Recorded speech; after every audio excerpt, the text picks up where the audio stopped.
Okay, we got a guy visiting the closest town to space. How the hell, like, how is a town close to space? Like, I'm confused. Like, what? Huh? What? Is they in the mountains or something? What?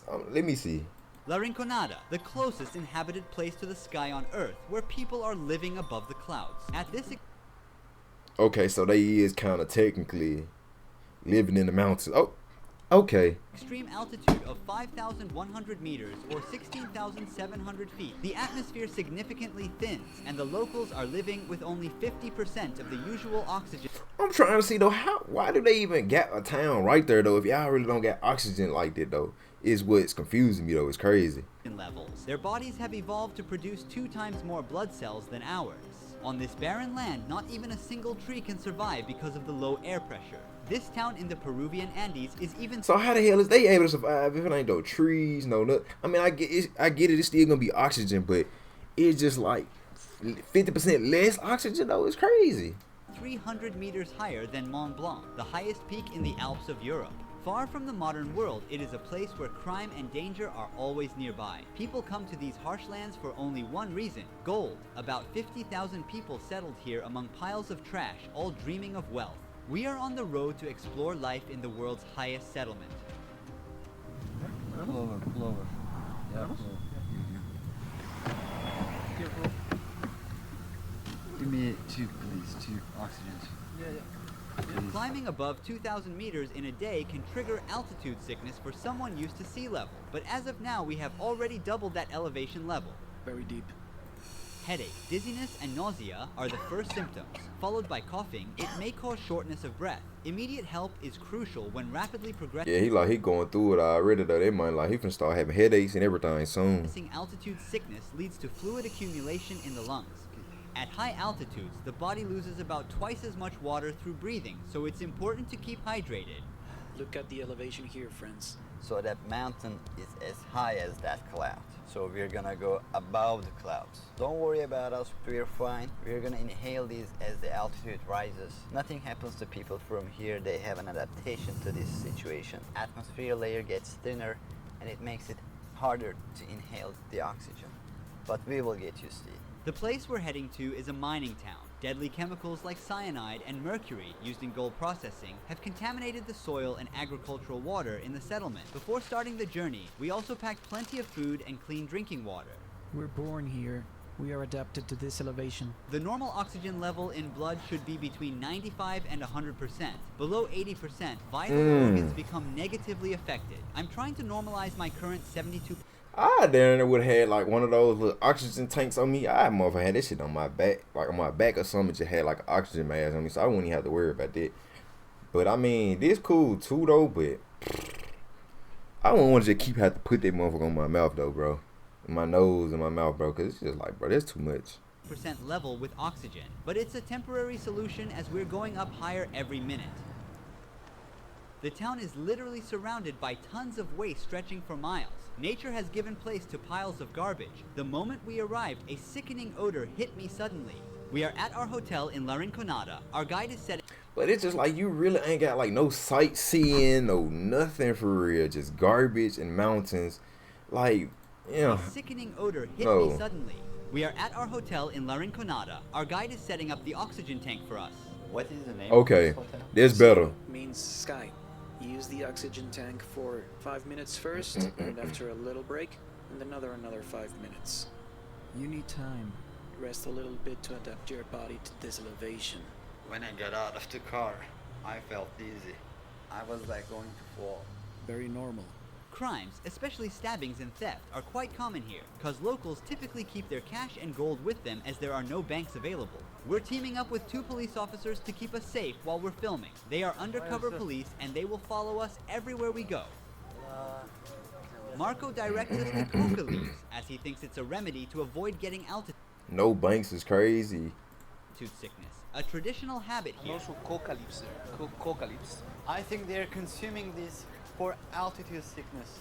They chew 3 or 4 leaves on one side of their mouth. These leaves, which are illegal in most countries, produce a kind of numbing effect that helps users relax. It's good for almost everyone. Maybe one of the police officers can carry this. We leave a busy and tiring day behind, and we will explore the town the next day. We are in the center of La Rinconada at sunrise. The police officers are by our side. The surroundings are full of local cafes, markets, and people. Even though I just woke up, my body... What the fuck? This shit's like casino. The surroundings are full of local cafes, markets, I guess that's a casino? I don't fucking and know. people. Even though I just woke up, my body feels dead tired, like it hasn't rested in days. Walking is hard with the dizziness and nausea. The dry air gives me a sore throat and chapped lips. As the night gave way to daylight, piles of garbage in the side streets became more visible. Even though it's summer and we are close to the tropics, the ground is frozen. In this place where the nighttime temperatures drop to -10 degrees Celsius, people are living in metal shacks without electricity or heating. No kitchens or bathrooms in these houses, and thousands of people have to use the same public toilets and baths for their personal needs. Like a web Whoa. over the town, J Money, what do, my boy? carry water from the glaciers above to the center. Almost nobody we meet here I just couldn't live here, bro. I just no, like I moved somewhere to where I ain't got to worry about getting dizzy, all this other shit. Like, bro, come on. is originally from this place. Most have come from other regions of Peru with the dream of finding wealth through mining. The gold They ain't talking about some dream of finding the wealth with the mine and shit, man. Fuck that.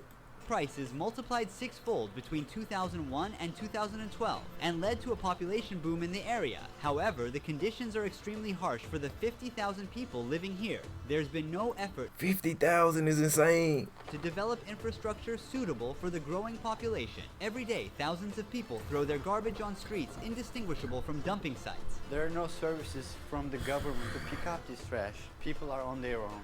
The most terrifying problem is the lack of a sewage system. Wastewater flows openly through the streets as it is. This soccer field does not consist of real grass. It's all artificial because trees and other plants cannot survive at this altitude. The town is located around the mountain called La Bella Durmiente, meaning sleeping beauty. And you see here the face and the body. It's a lady, she's sleeping here. The shape of the mountain. The town blends into the sky with its chaotic gray structures. Every morning, workers walk for kilometers uphill to reach the mines. Filled with dangerous gases, the working conditions inside these tunnels are extremely tough. La Rinconada is also called the Devil's Paradise. This is because it's a town ruled by illegal companies that control the mines.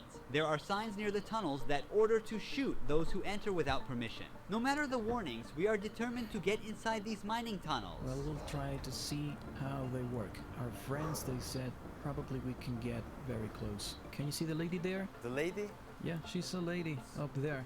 they collect the leftovers. Yes. Women are forbidden to work in the mines. According to local beliefs, the sleeping beauty becomes jealous and brings disasters like earthquakes if a woman touches its gold. They earn their living by searching for gold in waste rocks thrown out Damn, that shit fucked up. Hey, that shit fucked up. I said, damn, a woman can't touch the gold at all. Damn. inside the mines. Children searching for gold on the mountain can be easily identified by the frostbite marks on their cheeks. Being foreigners with cameras, we attract a lot of attention. After this point, I handed Marco my phone to capture footage inside the tunnels. These figures near the mining site decorated with dried flowers, fruits, Oh shit, I thought these was folk that were dead. They just painted their ass for. Oh shit, okay. and alcohol bottles represent mountain gods. Workers come here to pray for protection from accidents and success in finding gold. Incidents such as explosions, roof collapses, and gas poisoning occur about 25 times more often compared to advanced countries. If a mine worker dies, a company pays approximately $600 as compensation. The concept of a regular salary doesn't exist in La Rinconada. Miners work under an outdated and illegal labor system called cachorreo. They work for the company without pay for the whole month and then get one day to work only for themselves, taking home the gold they find as their salary on that day. Depending on the success of the Cachorreo Day, they may earn a significant amount or even end up working for free, so their income is theoretically determined by luck. However, the miners try to minimize this uncertainty by sometimes pocketing good-looking stones or hiding them in some secret spot for the Cachorreo Day. My oxygen level is now at 65%. Shit, old I down there do hide all the good looking stones, shit, all the valuable shit. I'm hiding this shit until I can go to them goddamn days. Shit, y'all got me fucked up. Way below the normal 95 to 100%. So I breathe super fast. My heart rate is like over 120 while it should be between 80 to 100. Right now a local is checking his oxygen level. His results are way better than mine. 82% oxygen and a pulse of 97. I can no longer stand. I'm going back to the hotel to get some oxygen. I'm keeping my Why the fuck you ain't bring it with you? pot on to stay warm as there's no heating. Now we're gonna wait a few You know what I'm saying? Like, why the hell you ain't bring it with you? Why you got it out with the hotel now? Yo, shit that low. That man, that shit probably be on your back somewhere just in case you need it whenever. hours to explore the city's dangerous nightlife and talk with some mine workers. While I'm resting, you should know the true cost of the gold. Each ring containing 8 grams of gold generates approximately 20 tons of waste during production. At the top of the mountain, an acid mine lake was formed because of the rocks which are extracted with gold. These rocks, high in iron sulfate, undergo oxidation when they come into contact with water and air, resulting in this deep red color. People living by the stream grow their crops and raise their animals with water contaminated by mercury and cyanide. The average lifespan of the locals living here is only 35 years. But chemicals Damn, aren't 35 years At is this crazy. altitude, each breath contains about 50% less oxygen compared to sea level. Therefore, So the one thing with the soccer field, how the hell is they able to play soccer if they barely got oxygen? Because when you moving around, like, and you getting tired and shit like that, your body gonna need, like, oxygen to be able to keep yourself afloat. So how the hell is they able to play soccer or football where they from? The blood of a Larinconada resident is twice as dense as that of an average person, leading to potential blockages in blood vessels and fatal outcomes. After a tough day, miners are rushing to the town center. Electricity is only available on a few streets here, leaving the rest of the town in darkness. All the mine workers are here. They're shopping and socializing between each other. Stalls and little shops all around, selling everything: street food, clothes, household stuff, you name it. Kids are playing outside with endless energy until late at night. Oh, los argentanos. How old is he? 12. Is there only primary or also secondary school? Yes, there is. How big is the school? Not very big. Is there higher education? No, there is not. After that, you need to move And the voices they got playing over is funny. to Puno or Juliaca to study. What if they don't move? Do they start working in the mine? Yes. As you see, people come here to exchange their gold pieces for solis. We are in an exchange office now. To keep out the robbers and attacks, they've placed iron bars in front of the counter. Now we're gonna see how they convert gold. Let me catch my breath, man. The ore you see is the result of a worker's hard labor spent throughout the month. Right now, the gold is in an amalgam with mercury, and heat treatment will be applied with a blowtorch to separate the two metals. For every gram of gold, about 2 grams of mercury evaporate and mix into the atmosphere. What is the hardest part of doing this job? Transporting the material. Because remember, there are many bad people or robbers, and it's Robbers. not really safe to transport. What does she like about Larinconada? Mostly there's nothing good because, as you can see, everywhere is contaminated. Well, you can earn a good income. Above the national average. That's why people come here. Different herbal tea mixtures are also consumed to reduce symptoms like headaches and fatigue. We call emoliente. What is this made of? Water, different herbs, and syrup. It's really good. Try a little bit. It's heavy. It's too hard to drink. We can't go more far. To there is no more electricity, no more lights. And it's better to stop here. Most miners spend their hard-earned money on alcohol and nightlife on these streets. Alcohol is crazy as hell though. They spending their money on alcohol and they barely making bread. Like what? Come on now, dog. Come on now, dog. Alcohol. If the living and working conditions do not kill a person, then a knife or AIDS does. Nightclubs are the most dangerous spots in La Rinconada.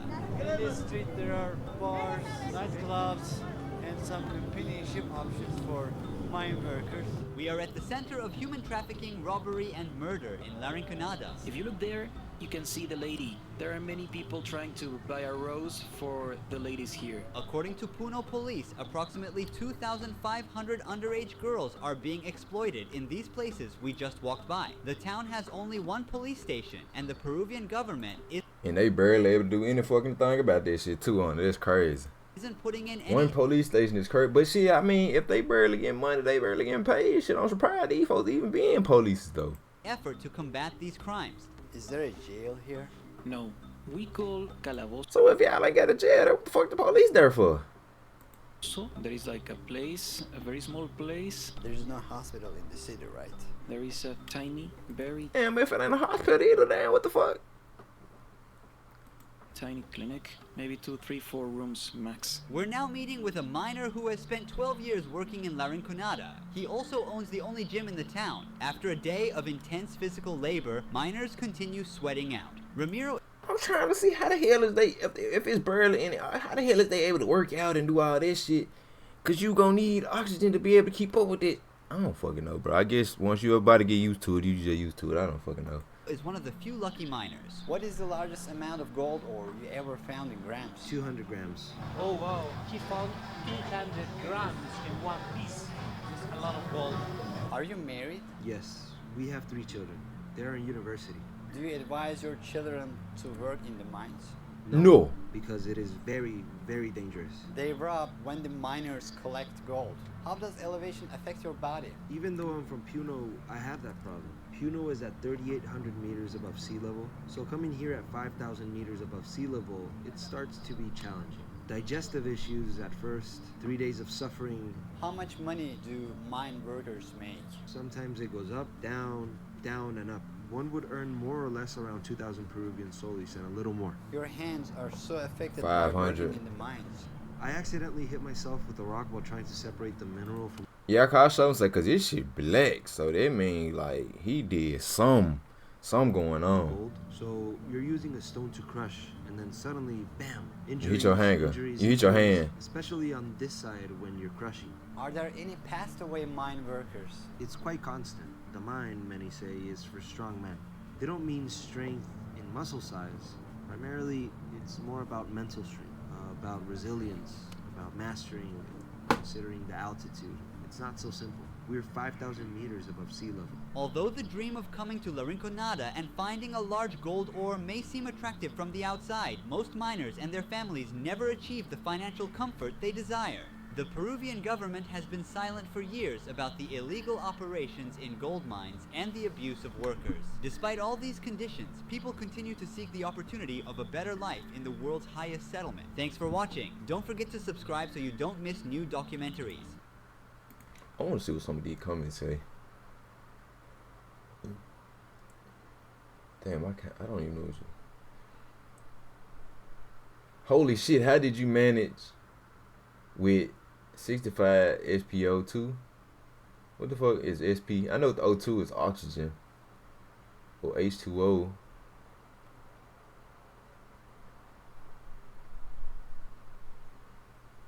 I don't know what they say. Extraordinary. I mean, okay, they just saying basically just out like a good documentary, just, you know what I'm saying, showing like this side of the world and shit like this. So yeah, tough life. But I ain't even lie, I couldn't do it. Like, I would have had to put that oxygen tank on my back to walk around that whole thing, bro. It just ain't no way, bro. It just ain't no way, though. I'm finna just be having that shit at the hotel now. Like, come on now, bro. Like, what if you need it real bad and you gotta get all the way to the hotel? You can't even walk straight since you not, you know what I'm saying? You can't even walk straight since you not got enough oxygen in your body. Like, you get what I'm saying, though? How? I don't get how. How are you able to do that? What? But, I mean, hey, that's just him. Well, I guess they probably told him he need to keep it there because people may try to steal his oxygen. I don't know.